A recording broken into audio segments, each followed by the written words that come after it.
A quick story today on making the windlace for the 49 Chev.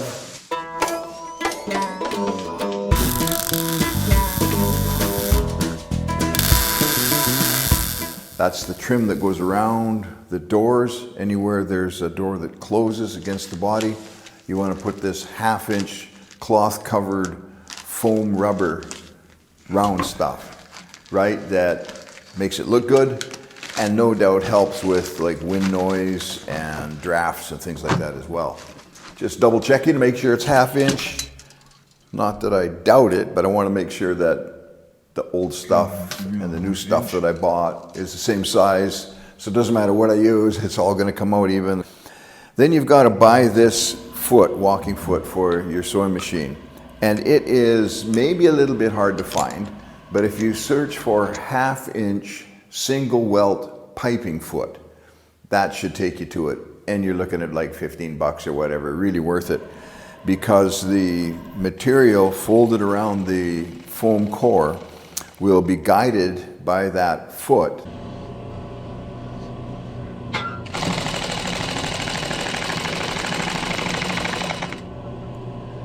One of the things I found was it was difficult to keep the sewing from climbing up onto the actual round thing because it was pretty tight.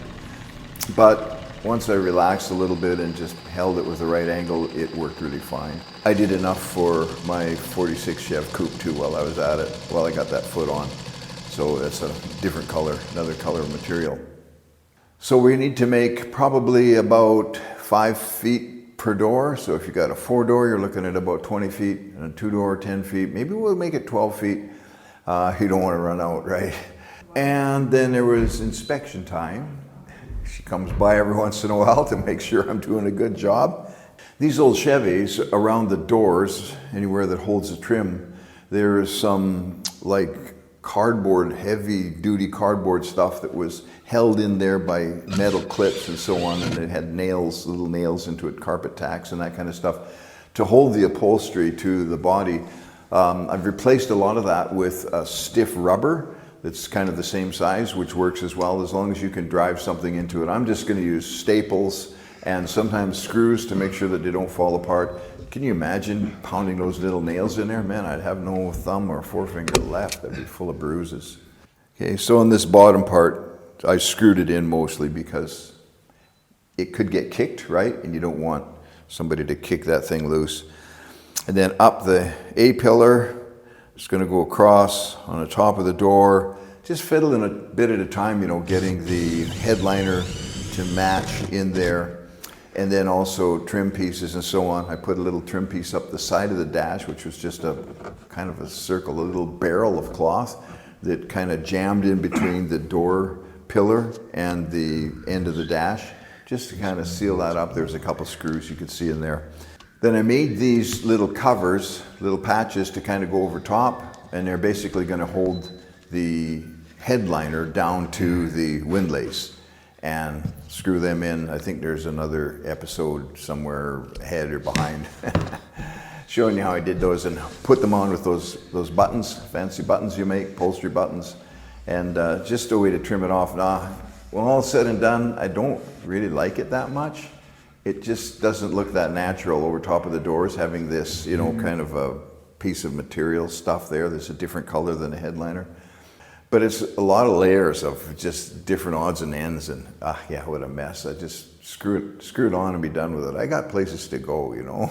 And then install the last bits of garnish molding, and I just figured out the defrosters. I have added extra defrosters into the bottom of the windshield there because of the cold Canadian winters, and those old 49 Chevs, they didn't keep the windows very clear, so we've got the Cadillac HVAC system in there, and it's going to blow an enormous amount of hot air out of there.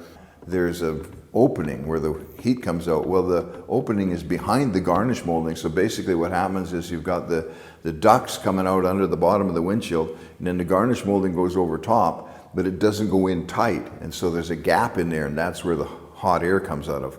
I'm sure hoping that's going to work. If not, I'm going to change it because I hate frosted up windows.